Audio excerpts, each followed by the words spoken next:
Yan, good morning mga lods. Nandito tayo sa Misamis Oriental. At pinuntahan natin tong isang shrine na medyo ano na siya. Bihira na yung mga nagpupunta rito na tao, kaya halos walang maintenance yung paligid. Pero itong shrine na ito ay itinayo dahil sa dito daw dinala yung mga bangkay nung tao ng Cebu Pacific na aksidente, flight 387. Yan, noong 1998. Medyo matagal na to, February 2, 1998. Ayan, dito dinala yung mga namatay.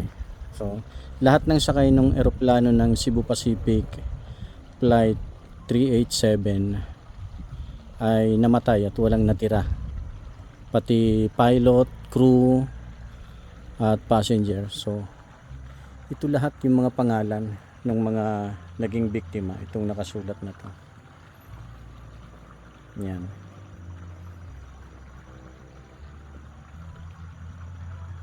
Marami sila.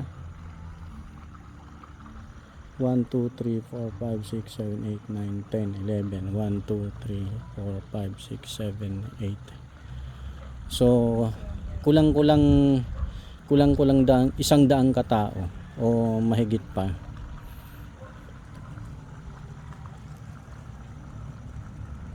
Ayan.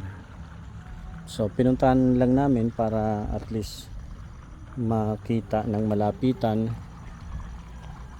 So sinadya talaga itong shrine na tong itayo bilang memorial yung mga biktima nung flight 387 ng Cebu Pacific.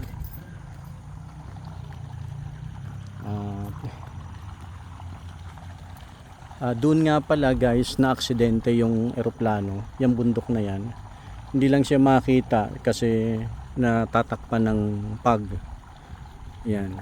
Ang tawag sa bundok na yan ay Mount Lumot. Ayan. Bali 3 days mula nung accident bago siya nakita, at diyan siya nakita sa bundok na yan. At lahat ng mga casualties ay dinala dito sa lugar na ito. Dito sila pinunoseso at syempre nilagyan na sila ng memorial dito. So ayun lang mga katropa, isinare ko lang sa inyo dito sa Hingoog, Misamis Oriental. So ayun lang, bye bye.